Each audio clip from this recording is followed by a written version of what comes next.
Hi, good morning, my dear student. Today we are going to discuss your class 12th history.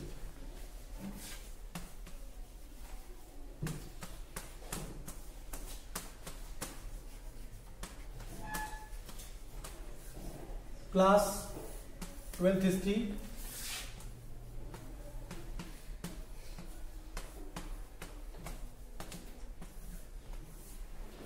As you know that what we are discussing nowadays, my dear student, we are discussing last two classes, the CBSE examination paper 2020, your board examination paper.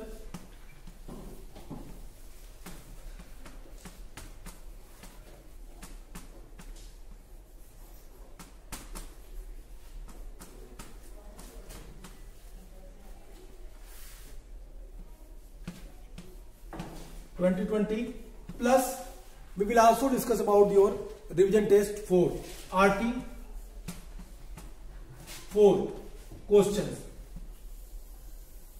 हम इन दोनों चीजों को cover करेंगे इसमें. तो आपके RT का I think RT 4 में आपके क्वेश्चंस हैं Bhakti Sufi traditions, and then after the next RT what we will discuss the Mughal chronicles and about Mughals. Okay, so let's start. एक क्वेश्चन है, question number I think last class में हम लोगों ने discuss किया था क्वेश्चन नंबर 8 तक. लास्ट क्वेश्चन था हमारा कि name the Lingayats devotee who led a new movement in Karnataka in the 12th century. And I hope you have remembered that I told you that Lingayat traditions I have discussed it. If you will see my previous video, then you will easily understand that what do you mean by Lingayats and what was their faith, what were their beliefs, and how he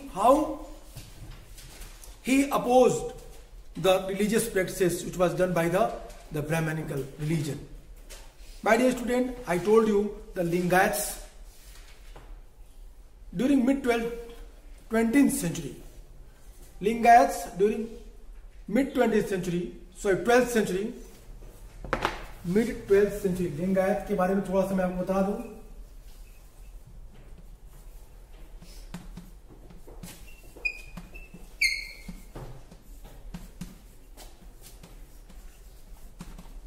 mid-12th century कहां पे? Karnataka. By whom this Lingayat was established? No doubt to say that Basavanna. अब यहां पे question बनेगा 1 marks के. यहां पे बन सकता है who were Basavanna and when the Lingayat was emerged in the southern part of India mid-12th century and the founder of Basavanna. यहां से फिर 1 मार्क्स का क्वेश्चन बनेगा यहीं से कि बसवन्ना, हु वाज बसवन्ना. तो आप लिखेंगे Basavanna who was founder of Lingayat was court minister.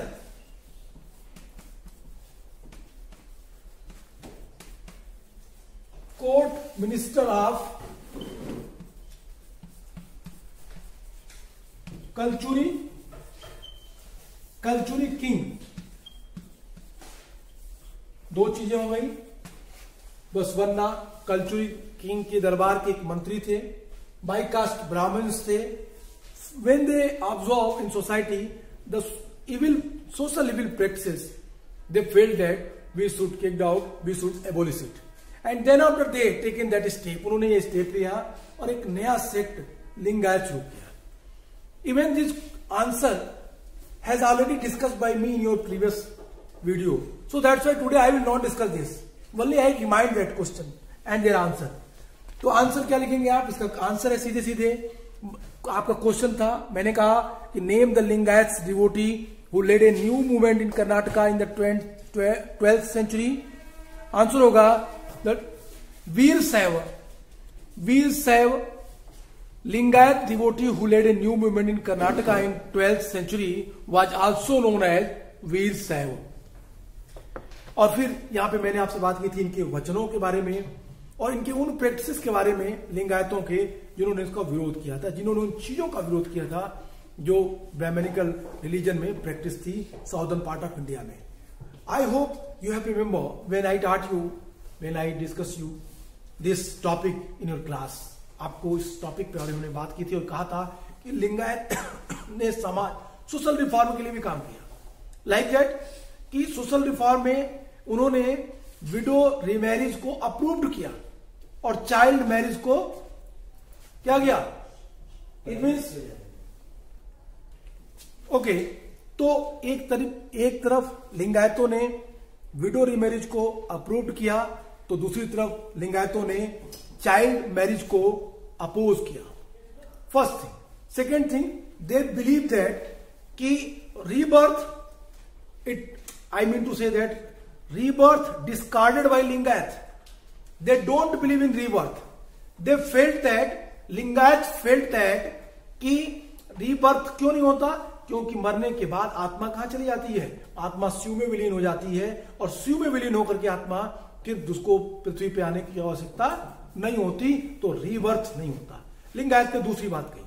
तीसरी बात लिंगायतों ने कहा कि they oppose the fast, feast and practices, religious practices, sacrifices, and then after the pilgrimage also.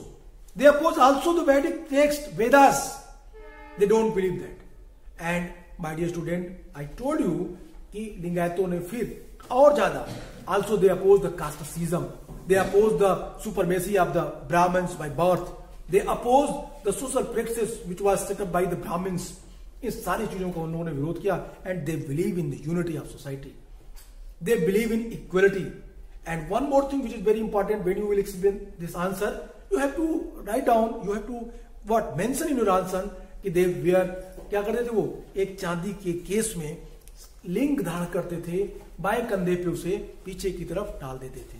तो ये पॉइंट। और लास्ट पॉइंट में मैंने आपको बात की थी वचन।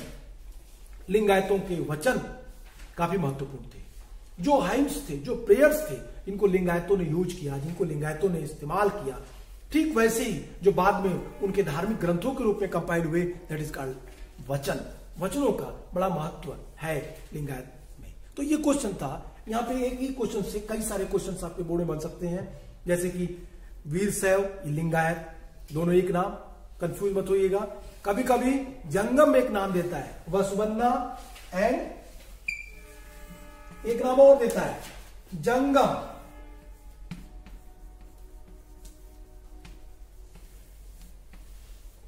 जंगम कौन थे?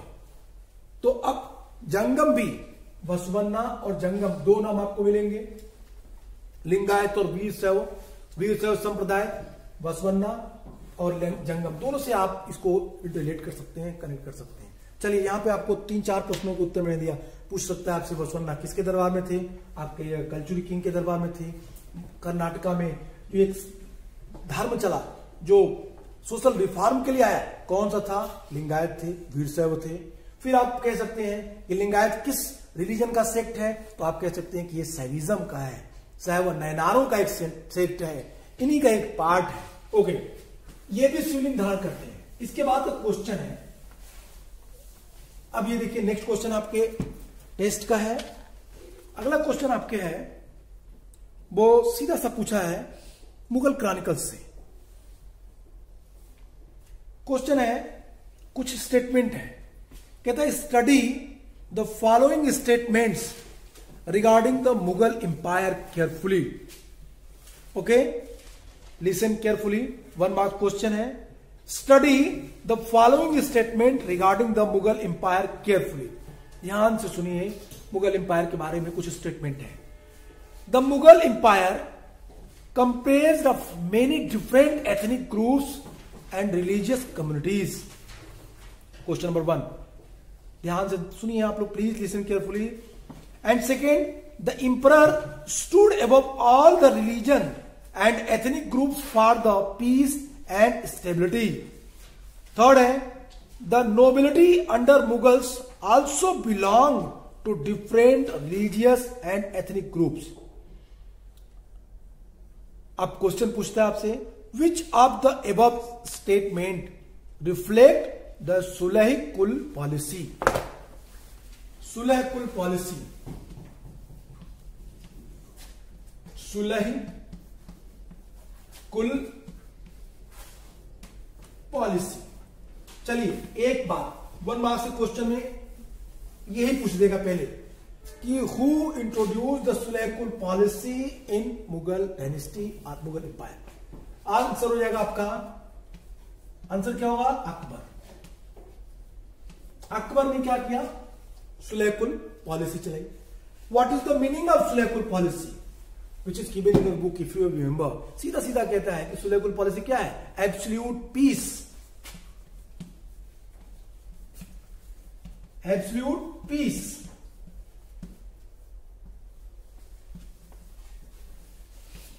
और भी क्या लिख सकते हैं इसे? एब्सोल्यूट पीस के अलावा क्या है? Secular policy, secular.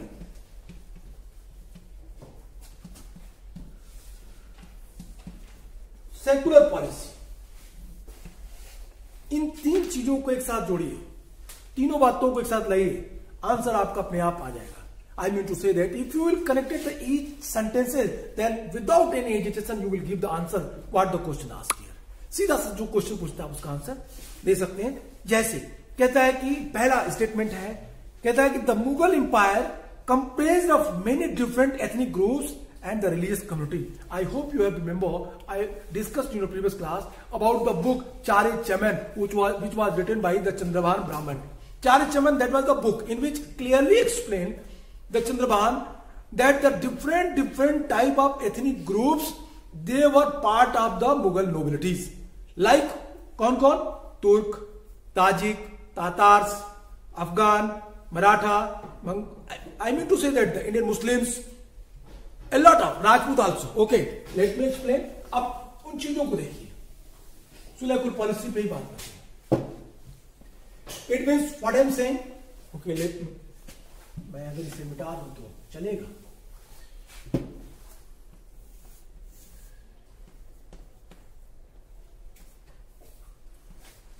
Okay, according to Chandrabhan,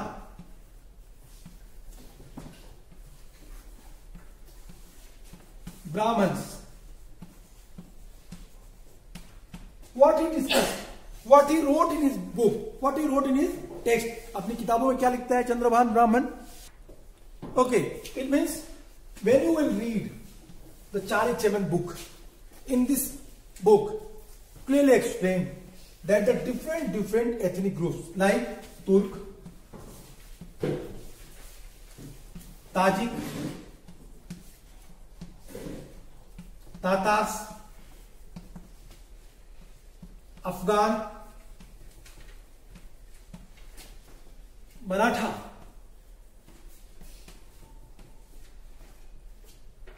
okay, चलिए मैं यहां से हटा लेता हूं, देखने में दिक्कत होगी आपको।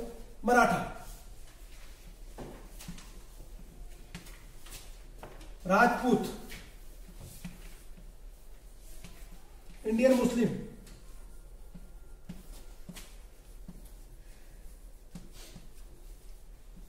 दक्कनी, कहता है डिफरेंट एथनिक ग्रुप्स। अब आप देख सकते हैं इसमें कौन कौन से ग्रुप आ गए आपको?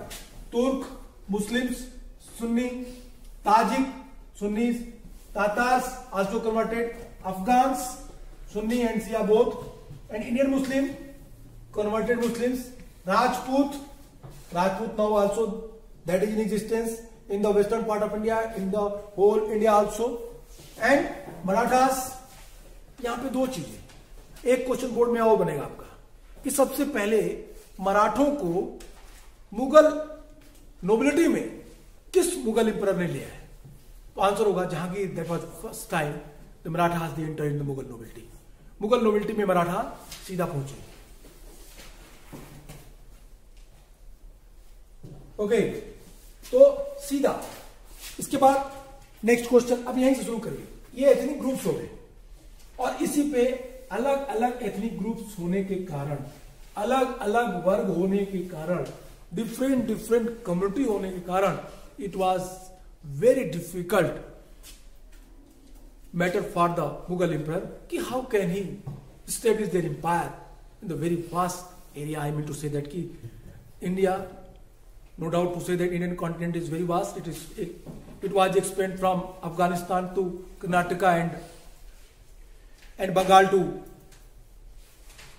the boundary of Iran. एक लंबा अंपायर, इसमें भिन्न भिन्न प्रकार के ग्रुप्स, भिन्न भिन्न प्रकार के वर्ग, इन लोगों की अपनी कुछ स्पेशलिटी, अपनी कुछ इनकी आवश्यकताएं। तो इन सारी चीजों को बैलेंस करना कैसे होगा। इवन मुगल इंपरर पे आइए, अब मुगल इंपरर की थोड़ी सी बात कर लेते हैं। Okay, so let me explain the Mughal rulers. First Babur, 1526 to 1530, very little bit time. Why? Because battle of Panipat का पहला युद्ध, बैटल ऑफ पानीपत में 1526 में बाबर आया। बाबर ने भारत में इब्राहिम लोधी को पराजित किया और मुगल सत्ता की नींव रखी। बाबर कौन था? ये बात चगताई तुर्क। वो अपने को कहता है कि मैं कौन हूं। अपनी बुक बाबरनामा में वो कहता है कि मैं चगताई तुर्क हूं। मैं पिता और माता की दोनों की तरफ से, मैं एक तरफ से तैमूर का वंशज हूं और दूसरी तरफ से मंगोलों का। मेरे में दो ब्लड है, मंगोलों के ब्लड है और तैमूर के ब्लड है। मैंने आपसे कहा था PT5M14, तो मैंने आपसे कहा था कि पिता की तरफ से 5वां वंशज और माता की तरफ से 14वां 14, जो आप चलेंगे क्रम में तो दोनों के ब्लड इसमें थे, इसलिए कहता है कि मैं चगताई तुर्क हूं। बाबर कम समय मिला उसको भारत में। Then after Humayun,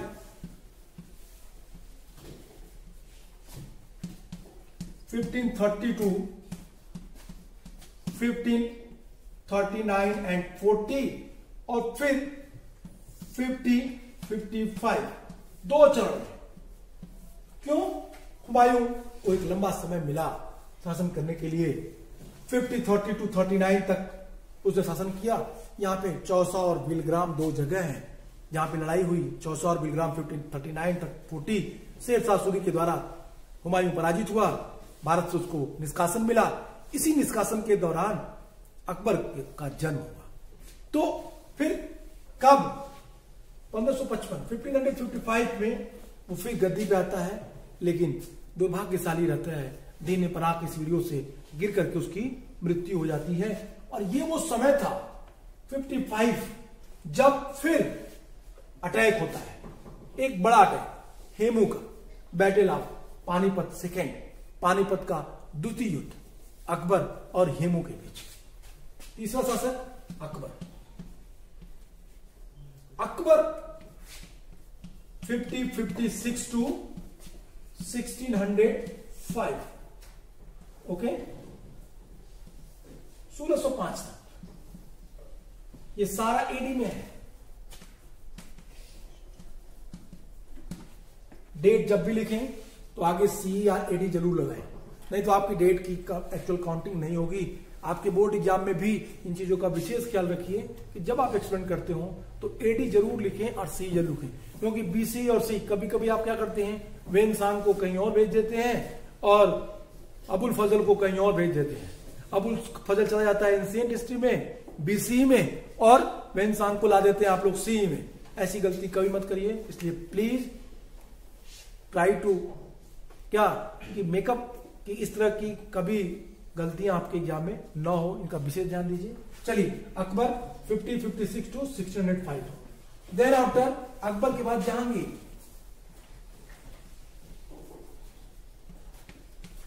605 to 627 AD। Then after Shahjahan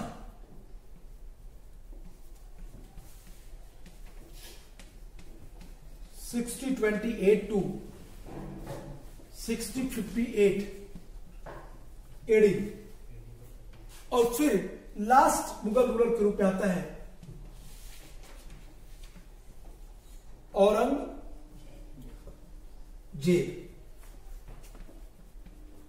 6058 to 707 AD। ये है मुगलों का शासन। एक बात और, I want to clarify that these ruler they called actual Mughal rulers. And after that, 707, the rulers who ruled India, they called later Mughal.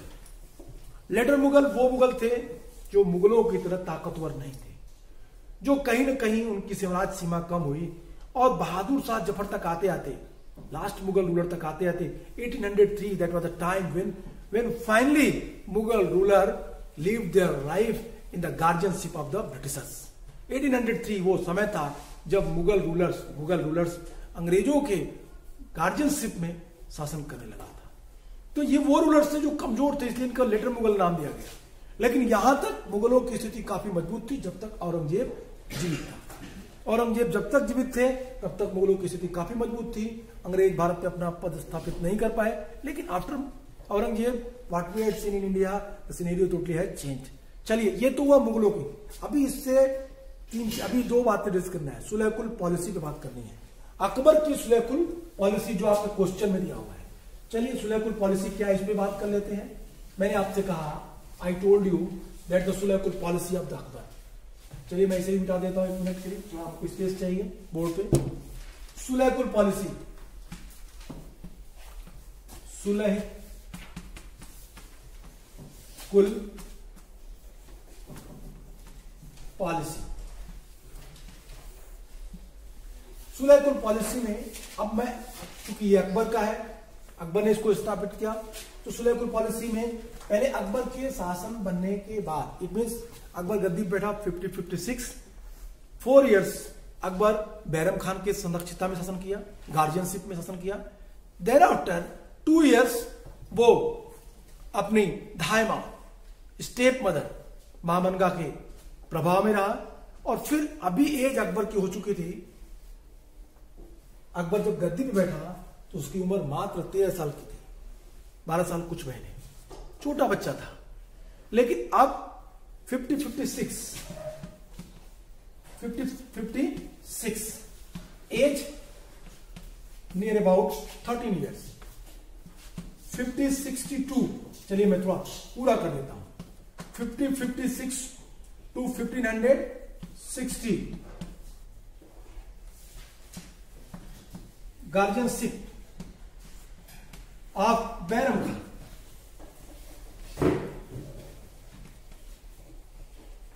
Bairam Khan की guardianship पे रहा। देन आफ्टर 62 महामनगा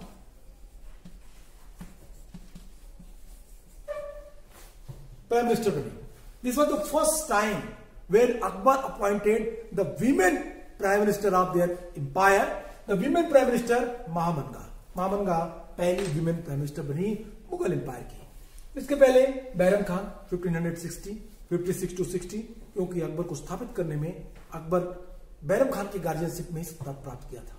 4 सालों में बैरम खान ने काफी कुछ मुगल सल्तनत को मजबूत किया। बैरम खान सिया थे, अकबर सुन्नी था। बाद में दरबार में इनके खिलाफ षड्यंत्र किया गया, बैरम खान की हत्या करा दी गई, बैरम खान मारे गए। ये एक तरीके से 2 बातों को एक्सप्लेन करती है। आशीर्वादी लाल श्रीवास्तव लिखते हैं, एक ऐसा व्यक्ति जिसने मुगल सत्ता को स्थापित किया, उसका इस तरह से अंत कहीं से भी एक सम्मानजनक स्थिति नहीं मानी जा सकती। लेकिन वहीं दूसरी तरफ बहुत सारे लोग और जगन्नाथ सरकार या इस तरह के बहुत सारे, बिपिन चंद्रा, सतीश चंद्रा, तमाम सारी बुक आप पढ़े, सतीश चंद्रा की बुक पढ़े, हरिश्चंद्र वर्मा की बुक पढ़िए, LP शर्मा की बुक पढ़िए, तो आपको कई सारे स्टेटमेंट इनमें मिलेंगे। क्योंकि अकबर अब बड़ा हो रहा था, एम्बिशियस हो रहा था, अब वो सारे डिसीजन खुद लेना चाहता था, इसलिए जरूरी था बैरम खान को रास्ते से हटना। बैरम खान दूसरे तरीके से हटे। महामनगा भी बैरम खान की जस्ट कंप्लीटर थी, उन्हें बैरम खान के प्रभाव को उन्हें अच्छा नहीं लगता था, इसलिए पहले महामनगा के षड्यंत्र के बाद बैरम खान हटे। देन आफ्टर महामनगा के पुत्र आदम खान, ये वो समय था जब अकबर ने पहला आक्रमण किया 1563 मालवा विजय। अकबर ने मालवा की विजय की, Baz Bahadur, Rani Rupmati. This is the very very interesting story, you have to read. आप देखिएगा, पढ़िएगा इन चीजों को, आपको पता चलेगा। फिलहाल हमारे जो काम की चीज है सुलह कुल पॉलिसी से संबंधित, वो मालवा विजय की आदम खान गए, सारा वहां से जितने लूट का सामान था नेशनल ट्रेजरी में उन्होंने जमा नहीं किया, और नेशनल ट्रेजरी में जमा न होने के कारण अकबर ने उसका हिसाब मांगा। चूंकि ये आदम खान महामनगा के पुत्र थे, इसलिए उन्हें लगता था कि वो अकबर के बराबर है। महत्वाकांक्षा इनकी बढ़ती जा रही थी, अकबर बार बार इनको इग्नोर कर रहे थे। लेकिन एक रात आसिफ श्रीवास्तव लिखते हैं अपनी बुक में कि जब अकबर सोए थे तो एक रात आदम खान अपने हाथ में नंगी तलवार लिए हुए इनके महल में प्रवेश किए और इनके ऊपर हमला किया। आदम खान, अकबर उस समय बिस्तर पे नहीं थे, अकबर ने इनको फिर से पकड़ा और बेहद नाराज हुए और किले की छत से इनको 2 बार नीचे फेंक दिया।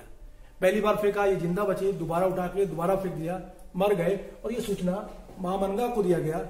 महामनगा ये सूचना सुन के महामनगा भी मर गई। अकबर के सामने का पूरा जो भी बाधक था, ऑब्स्टिकल्स थे, हिंड्रेंस थे, वो सब खत्म हो गए। अब यहीं से अकबर ने अपनी नई पारी की शुरुआत की, न्यू इनिंग्स अकबर ने शुरू किया। 1562 that was the time when Akbar became the actual, I mean to say that he used their power in the actual form. अब यहीं से अकबर के सुलेगुल पॉलिसी को आप देख सकते हैं। मैं डेट लिख दे रहा हूं, सभी लोग इसको लिख लेंगे। आंसर लिखते समय ये आप जरूर मेंशन करेंगे। 5065 abolition of slavery,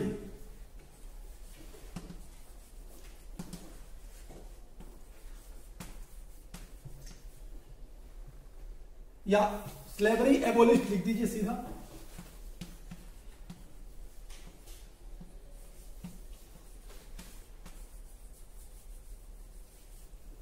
slavery abolish 5065। Okay, the time 1562, that was the time when Akbar started their policy, Suleimul policy, and he abolished slavery. 5063 pilgrimage,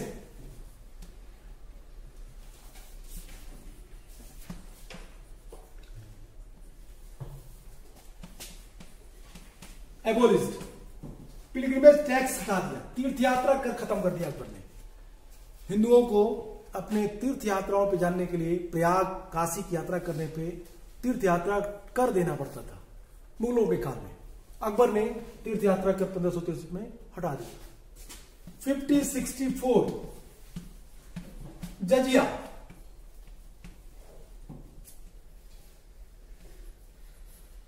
जजिया 5064।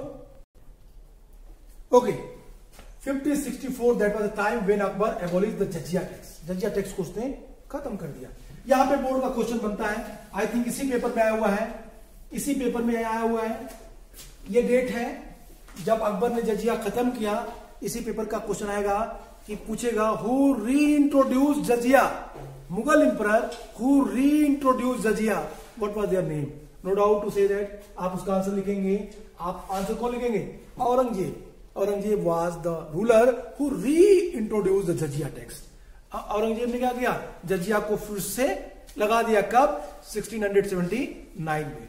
1679 that was the time when Aurangzeb reimpose jizya tax. यहां से question बनेगा। फिर उसके बाद 1575 इबादत खाना की स्थापना, फतेहपुर सीकरी में अकबर ने इबादत खाना स्थापित कराया। 1579 मजहरनामा,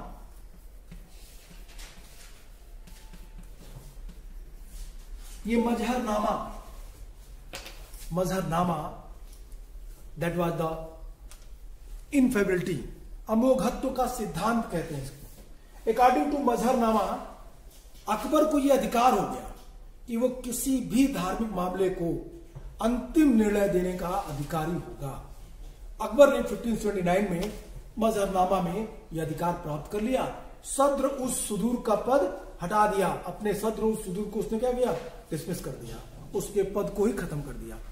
अब यहां पे बोर्ड में एक क्वेश्चन और बनेगा कि मुगलों में, मुगल रूलर्स में वो कौन से मुगल एम्परर्स थे जिन्होंने सद्र उस सुदूर का पद खत्म किया?